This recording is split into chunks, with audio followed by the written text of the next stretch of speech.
Hello friends, कैसे हैं आप लोग। मेरे इस यूट्यूब चैनल में आप लोगों का स्वागत है। तो आज का मुद्दा है तलाक। आज के टाइम में हमारी सोसाइटी में क्यों इतने तलाक हो रहे हैं, क्यों लोग एक दूसरे के साथ रहना नहीं चाहते हैं, ऐसा क्या हो गया। पहले भी तो लोग रहते थे, पहले भी शादियां होती थी। तो इसका मेन रीज़न है कि एडजस्टमेंट। लोग एडजस्ट नहीं करना चाहते, चाहे वो फीमेल हो चाहे मेल हो। लोगों को एक दूसरे के साथ एडजस्टमेंट करने में बड़ी दिक्कत हो रही है। पहले क्या था, लोग फीमेल है जैसे वो घर से आती है, अपना घर छोड़ के आती है, सबके घर के तौर तरीके अलग होते हैं, तो कुछ ना कुछ चेंजेस को यहाँ पे उसको अडॉप्ट करना पड़ता है। और उसी तरह से मेल को भी जब कोई नई फीमेल आपके घर आ रही है तो कुछ ना कुछ देखिए चेंजेस आपको अपने अंदर भी लाने पड़ते हैं, ठीक है। अब यहाँ पे क्या है कि मेन है रीज़न कि पेरेंट्स बच्चों को इस हिसाब से, मेनली फीमेल को इस हिसाब से बड़ा नहीं कर रहे हैं कि वो कहीं एडजस्ट कर पाएँ। तो देखो, लड़कियां अपना घर छोड़ के आती हैं तो उन्हें दूसरे वाले नए घर में तो एडजस्ट थोड़ा करना पड़ता है, क्योंकि सबके घर के अपने तरीके, रहने का तरीका, खाने पीने का तरीका, सबका तरीका अलग होता है। तो हमें क्या है कि अपनी शादी को चलाने के लिए ना एडजस्टमेंट करना बहुत ज़रूरी है।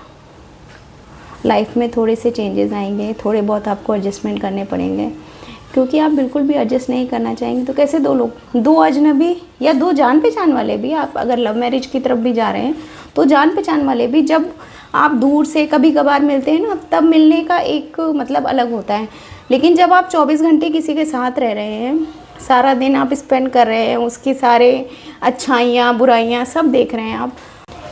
देखिए, एक दूसरा पॉइंट ये भी है कि आजकल लोग पार्टनर को ना ऑप्शन के रूप में मतलब देखते हैं कि हाँ चलो इससे नहीं बनी तो चलो हम मतलब दूसरे के साथ एडजस्ट, मतलब दूसरे के साथ रह लेंगे, कोई और अच्छा लग गया तो चलो हम उसके साथ रह लेंगे। ऐसा नहीं है। मे बी कभी कभी भाई किसी केस में है ऐसा कि नहीं दो लोगों की बन पाती है समहाउ, तो अलग होना ज़रूरी हो जाता है। लेकिन आप ये सोचिए कि नहीं हम इससे अलग होकर दूसरे के साथ अच्छे से रह लेंगे या उसके साथ अच्छे से रह लेंगे, तो ऐसा नहीं है। वहाँ पे भी आप जिसके साथ रहोगे या किसी और के साथ रहोगे तो आपको कहीं ना कहीं एडजस्ट करना पड़ेगा, ठीक है ना, आदतों के साथ, उस इंसान के साथ।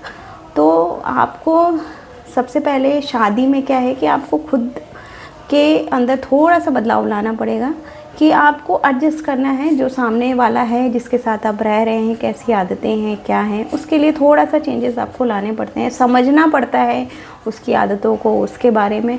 तो कहीं ना कहीं जो है मुझे ऐसा लगता है कि चाहे वो अरेंज मैरिज हो या फिर लव मैरिज हो, आप अरेंज मैरिज में जाते हो, आप अननोन होते हो।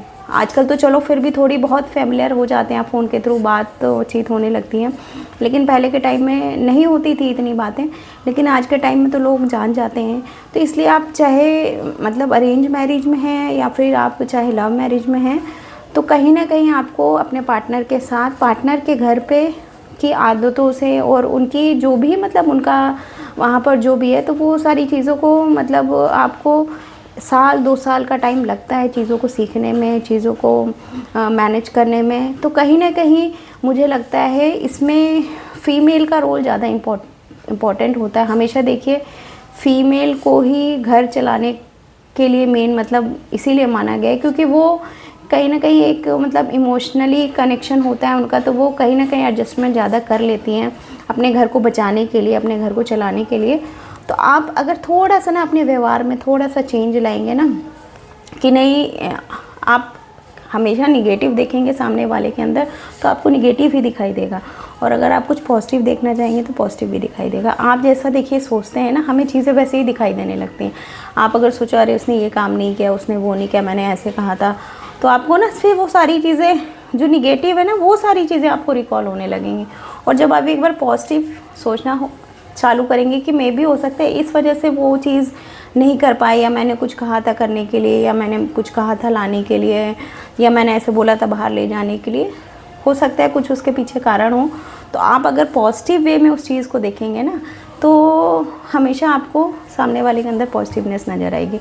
और दूसरी बात, पार्टनर को हमेशा ऑप्शन के रूप में मत देखिए कि अरे नहीं इसके साथ नहीं बनी तो हम दूसरे, क्योंकि आप देखिए हमेशा जो भाई बहन होते हैं या पेरेंट्स होते हैं, आप क्या कभी उनको चेंज करते हो? ऐसा तो है नहीं, आपकी लड़ाई नहीं होती है उनके साथ। पेरेंट्स के साथ भी भाई जब बच्चे बड़े हो जाते हैं किसी बात पे तर्क वितर्क हो जाता है, हम नहीं सहमत होते हैं, बहस हो जाती है, हम 1-2 दिन नहीं बात करते, तो ऐसा नहीं है कि हम अपने पेरेंट्स चेंज कर देते हैं, बताइए। या भाई बहन है, उनमें तो बहुत लड़ाई होती हैं। जो सिबलिंग्स होते हैं, छोटे बड़े होते हैं, 2-3 साल का फ़र्क होता है, वो भाई बहन बचपन ही उनका लड़ते लड़ते बीतता है, और बाद में भी ऐसा नहीं है, भाई बहनों में बहुत सारे विचारों में मतभेद होता है, लेकिन ऐसा नहीं कि हम अपने भाई बहन चेंज कर देते हैं, ठीक है ना। इसलिए पार्टनर को ऑप्शन के रूप में मत देखिए। तो इसलिए तलाक का बढ़ने का कारण यही है कि दोनों साइड से लोग एडजस्ट नहीं करना चाहते हैं। अगर आप में एडजस्ट करने की थोड़ी सी भी नियत होगी ना, और अपने रिश्ते को बचाने की थोड़ी सी भी नियत होगी ना, आपका रिश्ता ज़रूर बचेगा। धन्यवाद।